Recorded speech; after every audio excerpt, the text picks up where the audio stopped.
the Southeast for Interrel. I also have responsibility for retail. Prior life worked for Target up in Minneapolis. So retail is near and dear to my heart. And excited to bring this webcast to you guys today. Dean Tarpley has been around the retail industry space, I don't know, for 20 something years, maybe more. And really, I really enjoy listening to him speak. So I'm excited to share this presentation with you. And without further ado, let's start it off. Hi, thanks for joining. I'm Dean Tarpley. I'm Industry Executive Director for Retail and Consumer Goods here at Oracle. Been in the retail space for a little over 40 years, and today we're going to talk about some of the current trends and what we're seeing here at Oracle. But before I get started, I'm going to let Adam introduce himself. Yeah, thank you, Dean. Adam Scott, I run the retail vertical here at Oracle, covering our cloud applications. And I've been at Oracle close to 16 years and been in retail for about 8 of those years. Really excited for the opportunity and look forward to speaking with everyone. Thanks, Adam. So before we get started, just walk through what we're going to cover in this session. We should go about 45 minutes. We'll leave a little bit of time for Q&A at the end. We just did the introduction. So we'll start with trends in retail. Like I said, what we're seeing, Oracle, definitely has a point of view in this space, how we're positioned, and we'll talk a little bit about what that point of view is. Given the folks that are on the phone and the nature of this session, we'll spend a little bit more time on really the future of finance and how it's evolving in the retail industry. And then I'll turn it over to Adam, and he's going to talk about some of the momentum that we're seeing in this space. Before I get started, I want to give a nod to Accenture. We partner with a lot of different companies, and Accenture has their own point of view. So I'm going to be leveraging some of the content that they've created.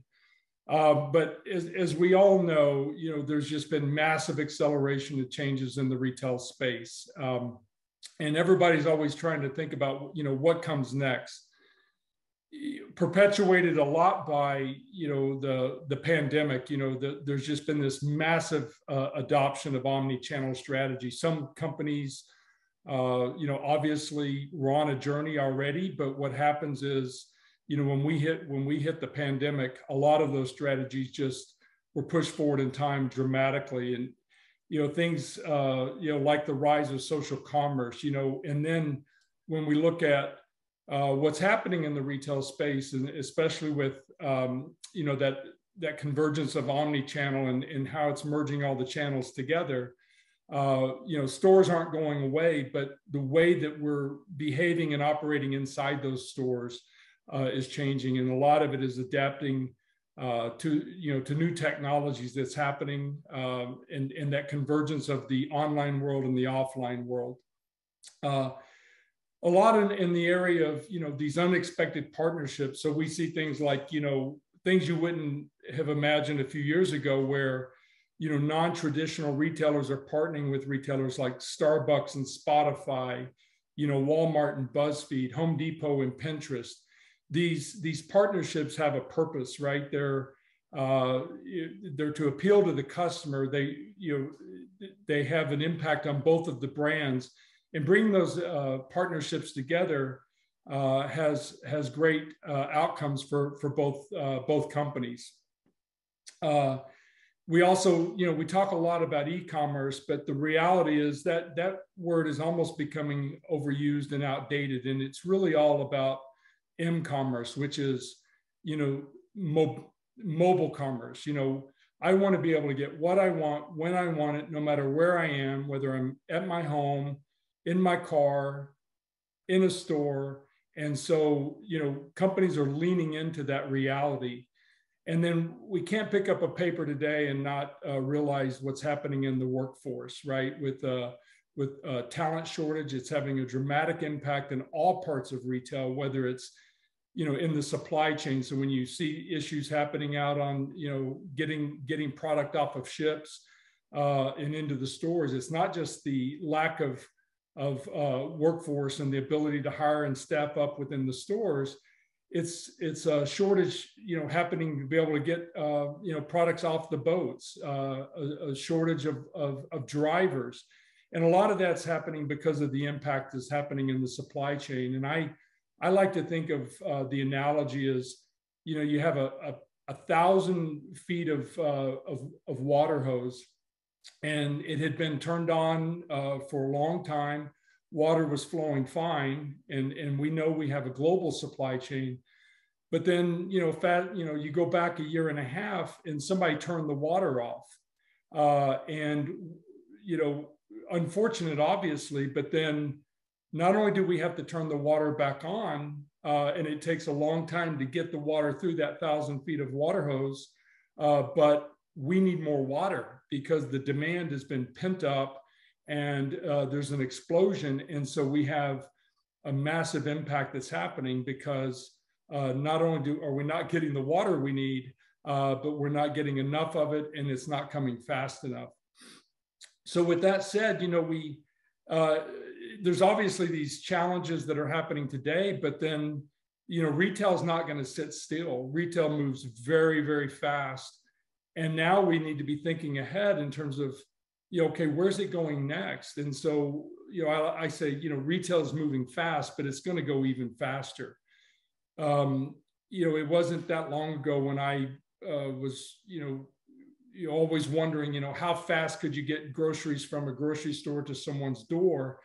And then, it's daily delivery. And then, then we pick up a paper, a few months ago, or we read online that Amazon's going to come out with 2-hour delivery.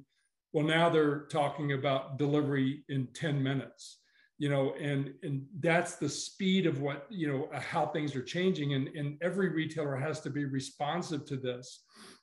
Things around security and payment, like, where we're going with, touchless payment is now, they're already starting to roll out, iPay, where, optical retinal scanners will be able to, not only process payments quickly, but then obviously there's a lot of security. And then if any of you were watching the news last night and last week, when Facebook changed their name to Meta, if you don't see, if you don't believe in what's happening there, and the fact that they're investing $10 billion, not just over the next 12 months, but they envision investing $10 billion a year for the next 5 to 10 years.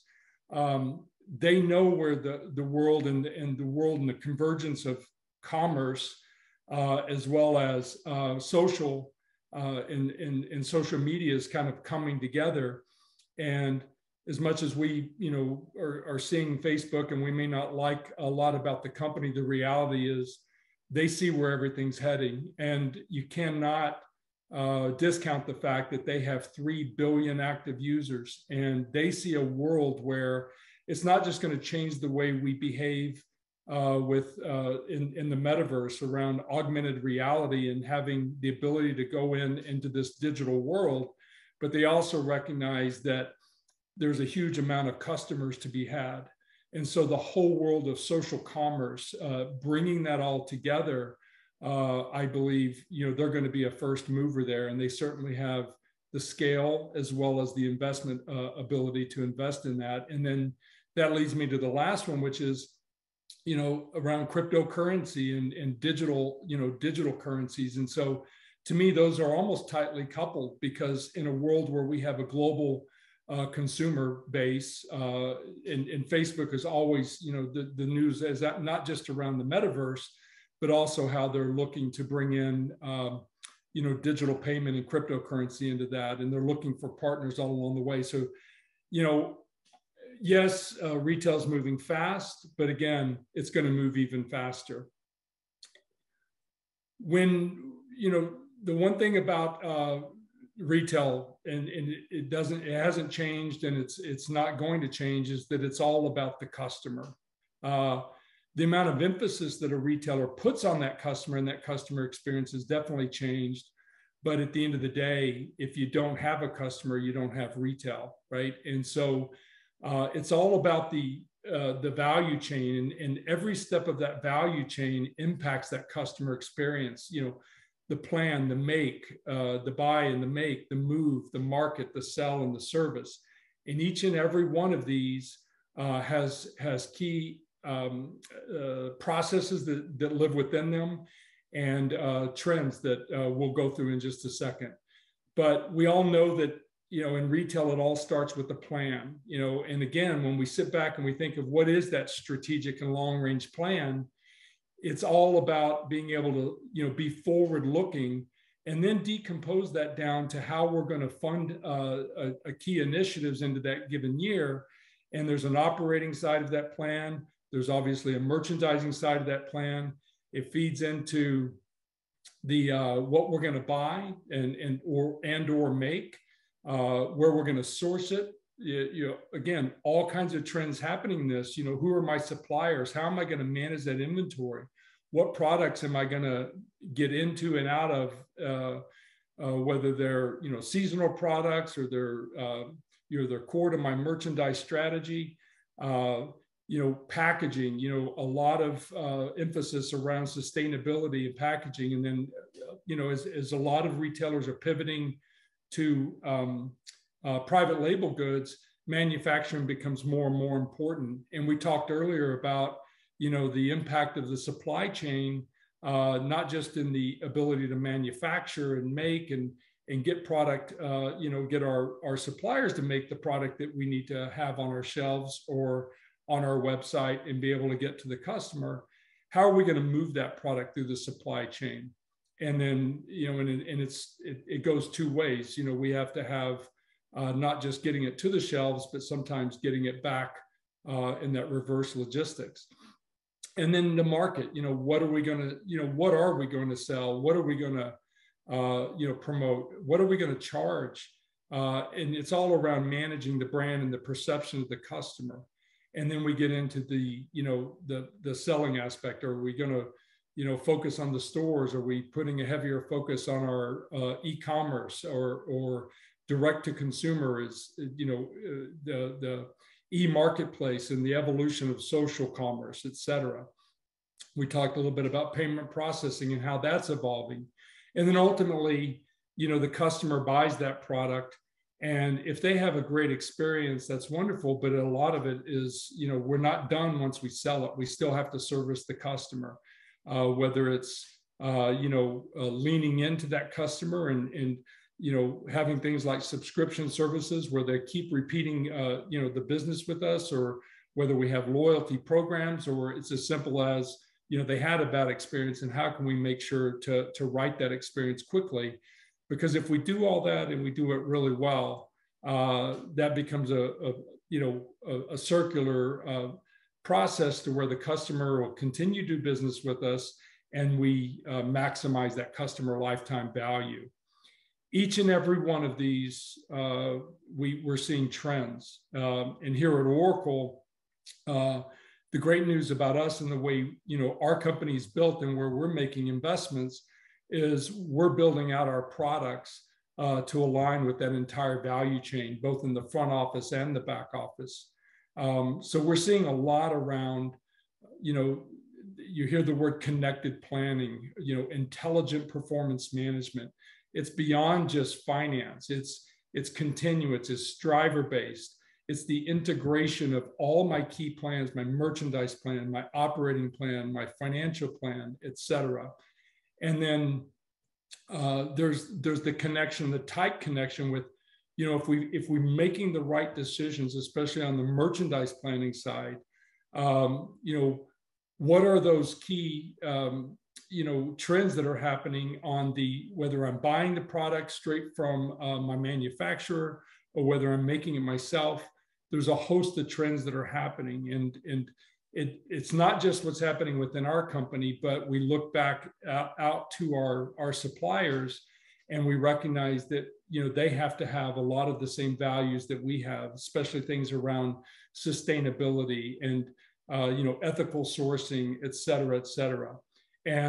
But everyone is dealing with the issues that I just spoke of, like the labor shortage. It's not just happening within my company, as a retailer, but it's also impacting my suppliers and the entire supply chain. We're also dealing with across virtually everything that we're talking about, and a lot of the key news that's out there is around inflation and rising prices. And obviously that has a huge impact on consumers and how they behave and what they're buying. And then ultimately, we need to move that product through the supply chain. And what's changing there is it's all about needing to get the product closer to the customer.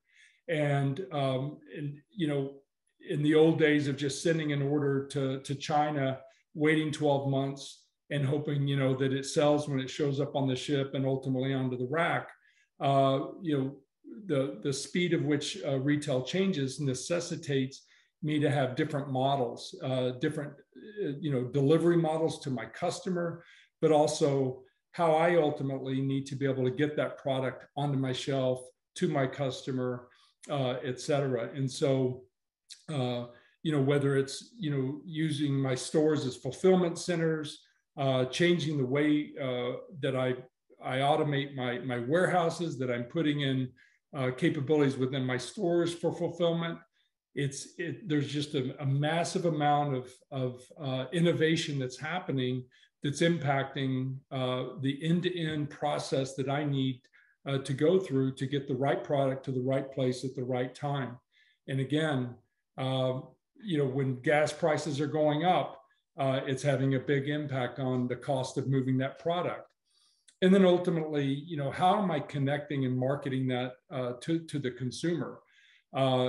It's all about personalization. Again, understanding not only what the customer wants, but a lot of times thinking for the customer and already predicting and knowing what the customer is going to want before they even know they want it.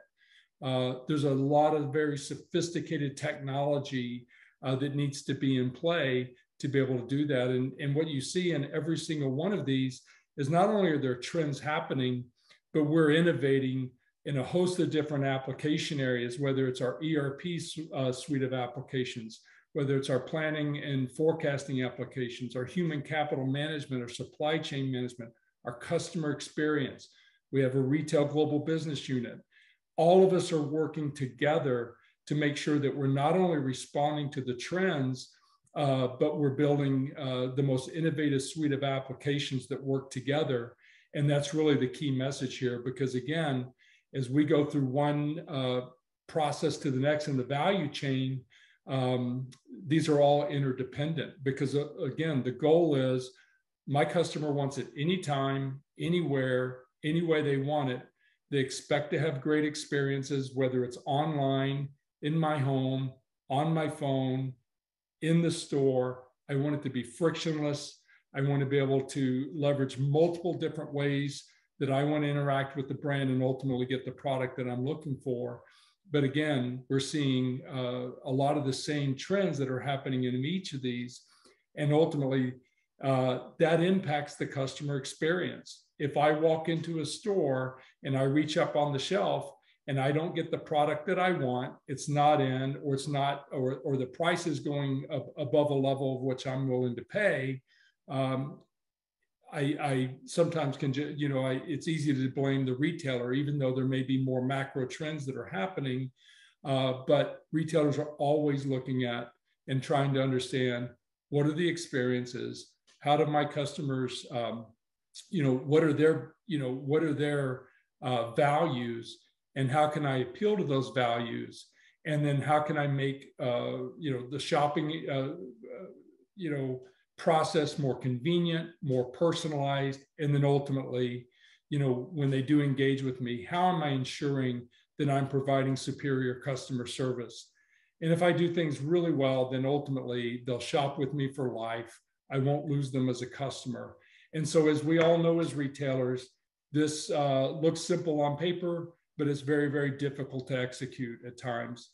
The key is recognizing that there's a host of different technology solutions behind the scenes that make all this happen. And a lot of our competitors here at Oracle, they may focus on one given area. So you might have one company that really specializes in human capital management or embed budgeting, planning, and forecasting.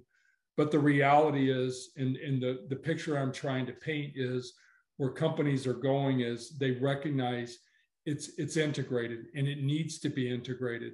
And so we believe here at Oracle that the best way to accomplish that is by having a technology suite of applications, whether it's front office, back office, it's end to end, because that data becomes pervasive, the business processes become pervasive, and because we're able to do everything, sort of as a whole and not looking things very siloed, we can get a lot of benefits that we provide to our customers and our retail clients. So switching gears, that's sort of at a high level the way we see retail and what's happening, and what's happening not only today, but what we think is going to be happening in the future. But more specifically, what's happening in the back office, the role of finance, the role of the CFO, and what is the future of finance in retail. And I spent a large part of my career is, I used to call it a spreadsheet jockey back in the 90s, where I spent 90% of my time gathering data, putting together reports, very little time that I was able to spend doing, value-added activities like analytics or, predicting what was going to happen.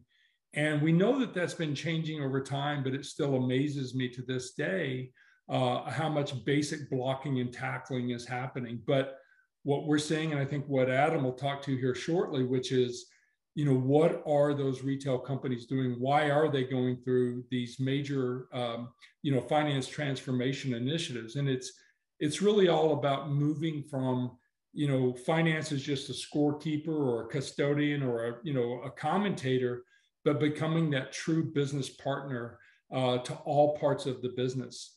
And the way that the real reason behind a lot of the improvements that in the initiatives that are happening is twofold. Number one, I need to reduce the cost of finance, but also by reducing the cost, and I also want it to become a value add to my organization, help me become more strategic as an organization. Some of the best minds are living in the finance group, and they understand a lot about what it takes, to fund initiatives and what those initiatives should be. And so it's all around, not just, reducing the cost of finance, but also, elevating, finances, again, to become that true business partner.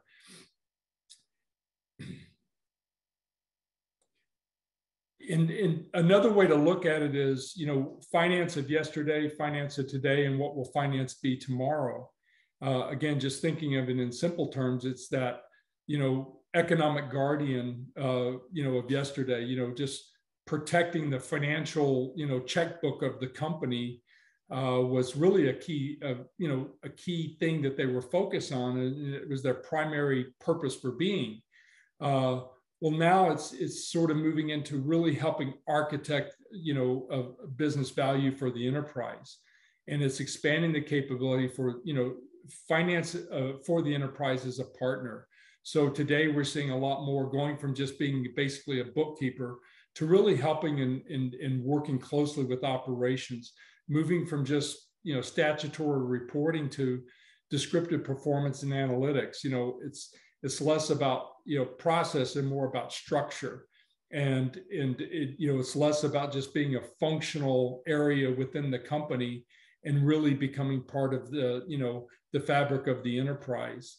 And then, moving out of just finance, but also focusing also into the operational side and having an impact and where it's going. And so the investment these companies are making is, it's how do we move the needle, to growth and value, creating insights for the new business and realizing the value that's happening as these companies are moving to this new digital world. So it's a catalyst of the digital strategy. Things like predictive analytics, becoming more strategic, not just focusing inward to the company, but looking externally and helping guide the company to not only, again, not just knowing where we are today, but where we need to be. It's that internal and external, value that they're adding to the retailer. So another way to look at this is you had traditional finance, and there's a lot of activities and progress that's been happening around, it's that age-old story of people, process, data, technology. And again, just like we saw what's happening in retail being perpetuated by COVID and what happened with the pandemic, a lot of this evolution and what's happening at lightning speed even in the back office and in the role of finance is happening because it was sort of being forced by COVID. So, the things as simple as, working from home and the need to be able to have the old days of having AS400 programs where I had green screens doing data entry just don't work today. I have to be able to support a workforce that works anywhere. I need to automate redundant tasks. I want to be less reliant on human, manual processes. So things like robotics, predictive analytics, intelligent automation, end to end, and then you hear these buzzwords around artificial intelligence and machine learning. It's a real thing, but again, it was always going to happen, but now it's happening at an even faster pace. A lot of that being brought on by the pandemic. So lastly, before I turn it over to Adam to talk a little bit about what we're seeing with our client base in the retail space, just leave you with kind of three main themes, as it relates to finance and the evolution of finance. It's all around efficiency, performance, and value. And efficiency, you hear a lot about, we're moving to a world of touchless finance. So, and that requires, transactional robotics and machine learning, the elimination of those manual processes. And to do that, appropriately, we necessarily have to we have to digitize the back office. And then from a performance perspective, it's all about harnessing the power of data for real-time decision-making. Again, no longer just waiting to get those reports and looking in the rearview mirror, but how do I become, leverage data and harness that data and the power of the data and see it as an asset and be able to help drive, real-time, business decision-making, and also anticipate. Again, help the company be able to see around corners. To do that, we have to be digital. We have to leverage data as an asset. And then if we're doing it and we do it well in the back office and as a finance organization, we become that trusted business partner, where we're being seen as someone that can bring new business strategies to the organization.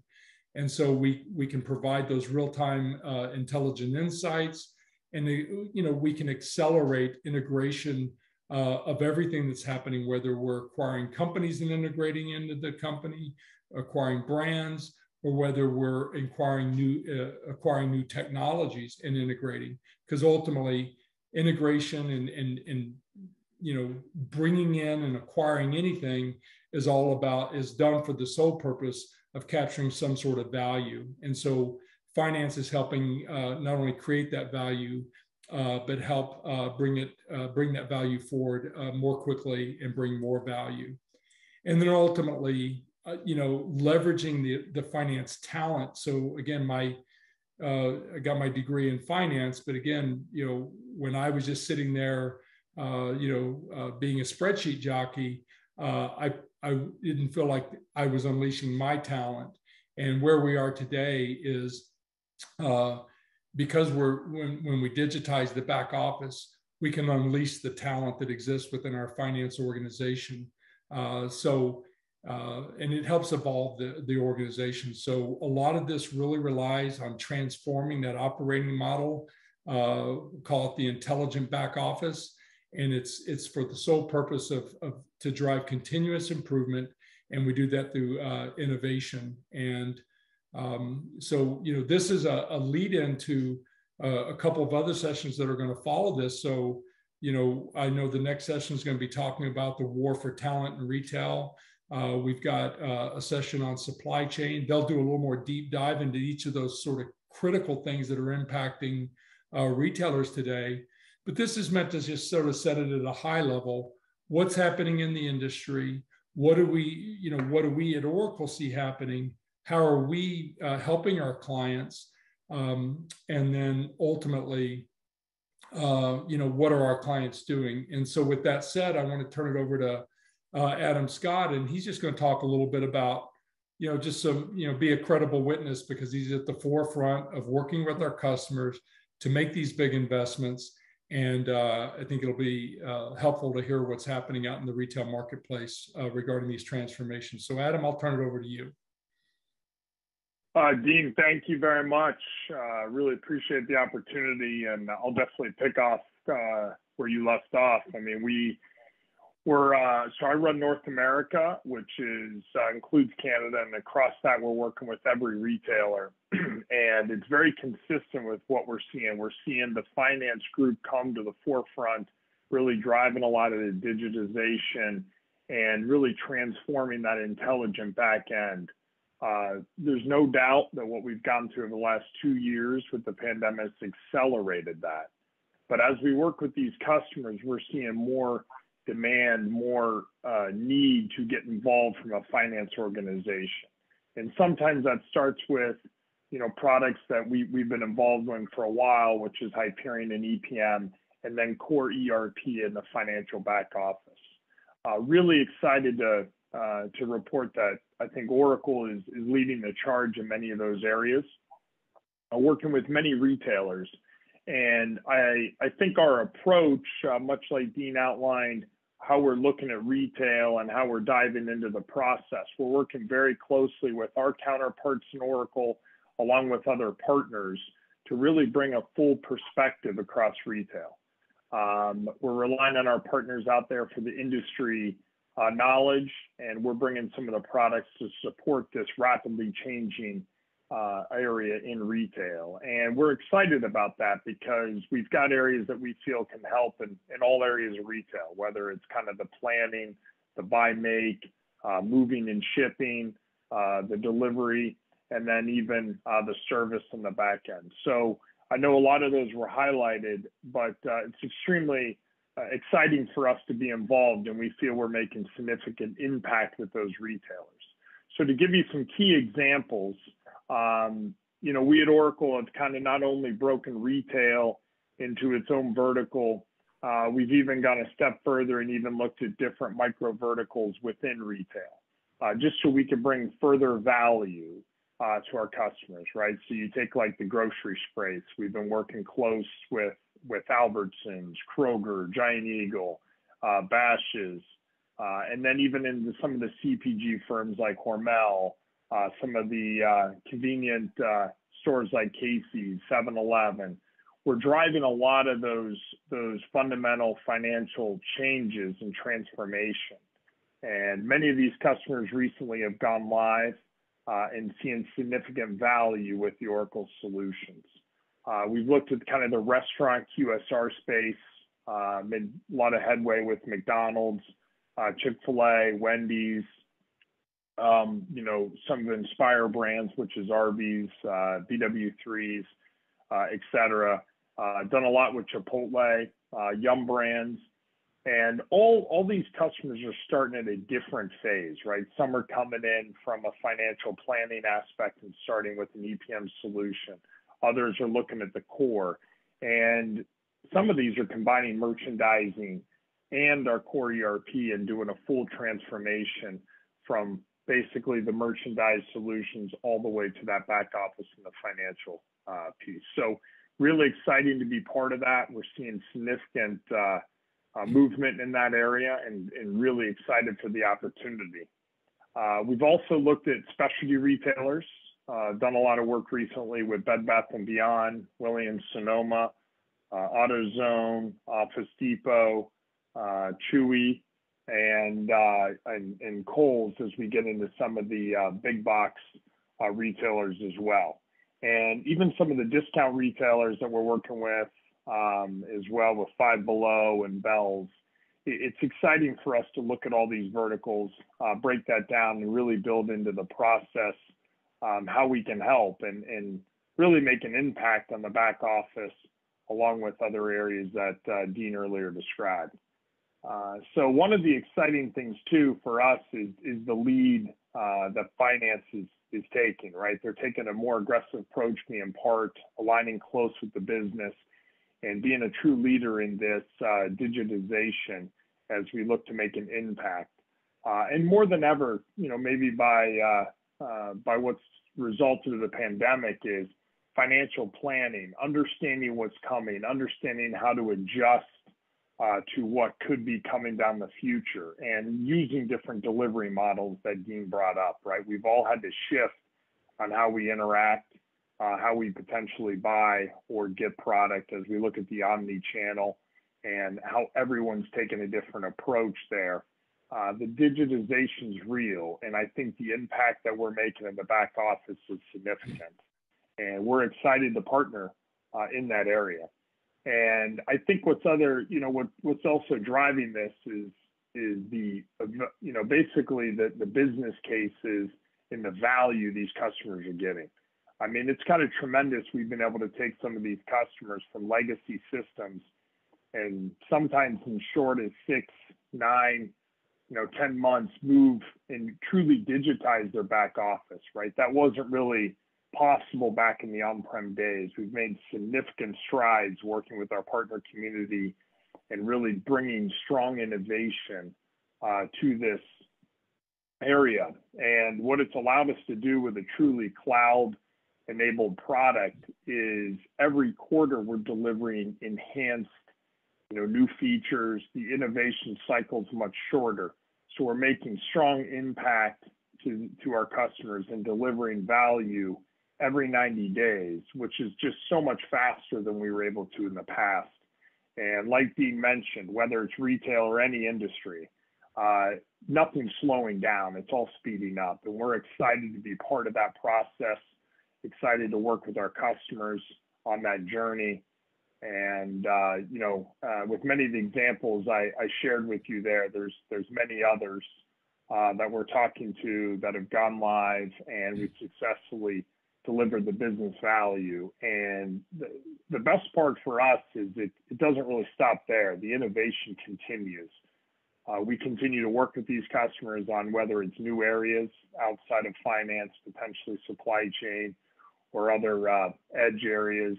But, really it's about continuing to enhance that process, deliver the innovation, work with the customer so we all can continue to excel in this fast-paced environment. So really appreciate the opportunity to share what's going on, at least what Oracle's seeing in the market. We look forward to working with many of you and following up with many of you. And Dean, if that's good, let's leave some time for questions here.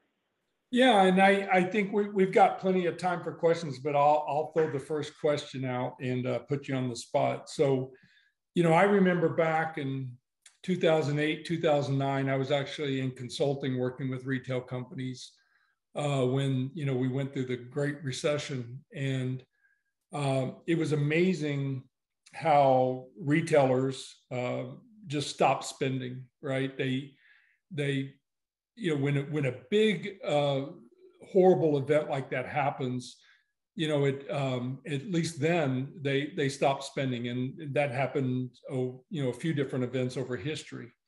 So when the pandemic happened, and I remember, where I was when we knew this was going to be big and it was going to be ugly.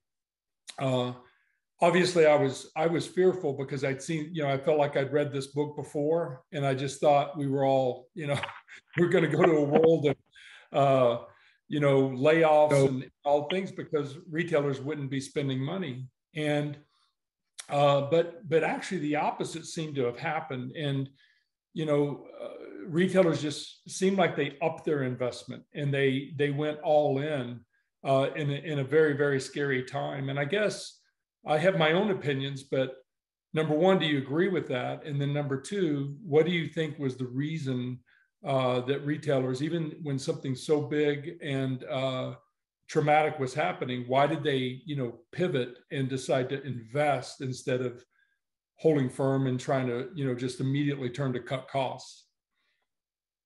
Yeah, I mean, I think it's a very fair question, and what's I think different here is the demand.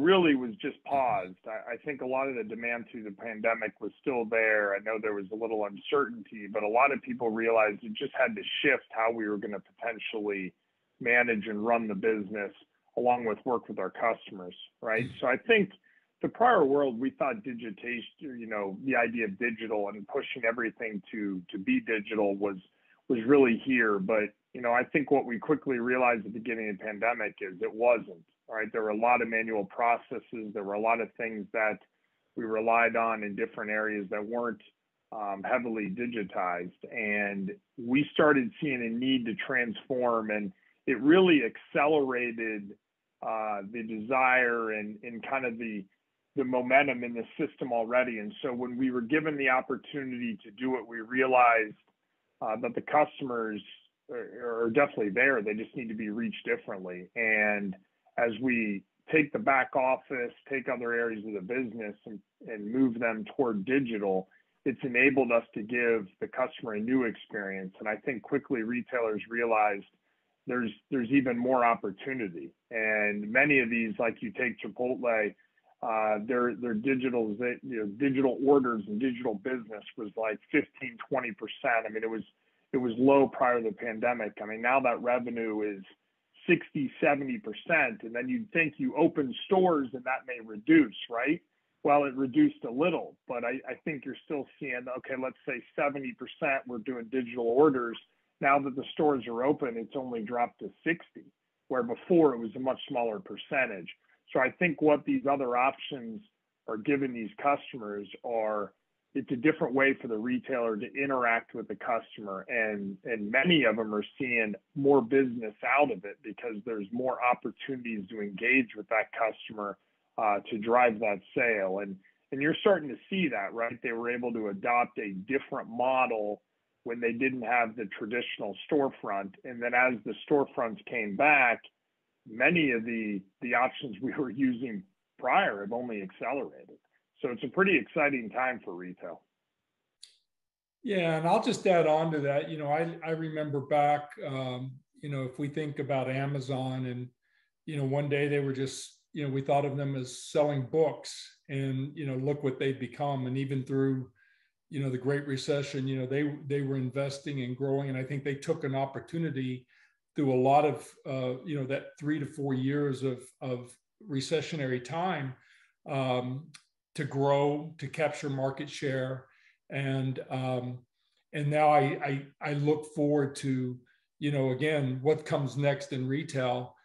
No retailer can sit back and just wait to see, what's going to happen in an environment where even if something bad like a pandemic happens, they have to keep moving forward because you have companies, again, like a Facebook or something that we don't even think is a competitor today.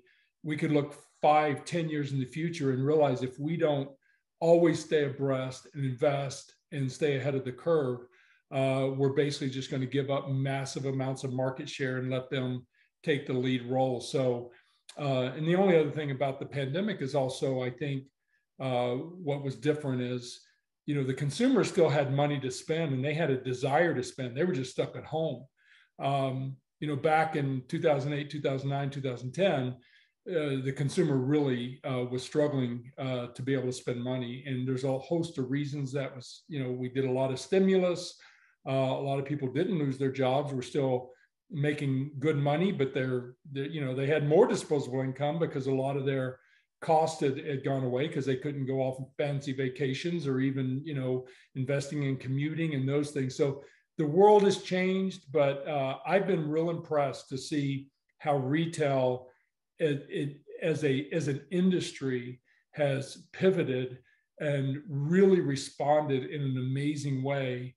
And it's been fun to watch, fun to be a part of. And I'm just excited to see what the next 10, 15, 20 years has in store for us, both in terms of retail as well here at Oracle. So with that said, I'll welcome any questions that might be out there, and we'll take questions. And if not, we'll thank you for your attendance. All right, everyone. I hope you guys found that quite valuable. While we're waiting for questions, there's one thing that Dean didn't talk about. A couple months ago, Larry Ellison made an announcement. I'm not sure how many saw it, but he talked about,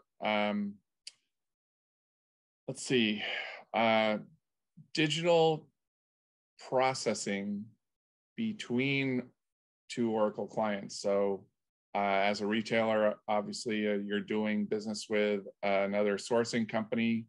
To the extent that you're both Oracle ERP vendors, why can't the ERP system generate the payables and receivables and make payments electronically, make payments, etc. Basically do all the processing between two Oracle clients. So it really sounded really exciting, something that's new and coming as well. And with that said, I'll just see if there's been any questions in the chat. Brianna, have you seen anything? Not just yet. So if you have any additional questions, please feel free to drop them below in the Q&A box or the chat box. We'll go ahead and wait here a few more minutes, just in case something comes to mind or if you're currently typing. Yep.